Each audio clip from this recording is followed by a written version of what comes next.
bottom up kettlebell walk. So we're gonna use our arm positioning and the instability of the weight to create a little bit of perturbation. And our intent with this movement is to train our serratus anterior, which is one of the muscles associated with moving my shoulder blade through space, which allows me to get into a better overhead position. So a lot of people, when they do this, they'll bring their elbow up. So from the side here, their elbow will be parallel to the floor. But what they'll do is they'll sink their shoulder back, or they'll squeeze their shoulder blades together. And that hits a different muscle group. And then as they walk, the elbow will kind of drop. So it turns into like a bicep drill and a scapular retractor drill, or squeezing my shoulder blades together.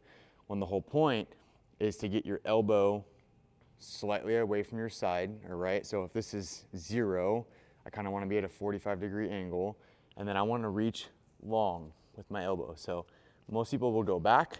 We want to go the opposite direction, and we're going to hold this position while we walk. And what you should feel is that serratus firing, which is deep kind of under the lat, comes across to the ribs here. The other piece is, if you don't have a bunch of space to perform the walk, you can simply just do a march in place, because when you go single leg, that's enough to create that weight moving. So you're gonna have to start lighter than you think, because the inability to hold that kettlebell, it gets extremely challenging as you cover some distance. But we're gonna go through the setup really quick, and then for the purpose of the video, I will just demonstrate the march versus the walk.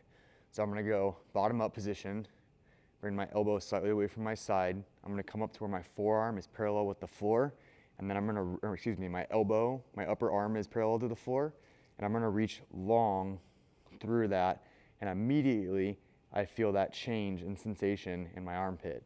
And then I'm going into the march, okay? Now the other piece with this is, as I turn sideways, is to not lean back. That's gonna change kind of the action that's going on at the shoulder joint. So you wanna stay as tall as possible while performing that march. If you can't keep that arm in that position with the technique that we just talked about, then that's an indication that the load is too much. You need to regress back to a lighter load.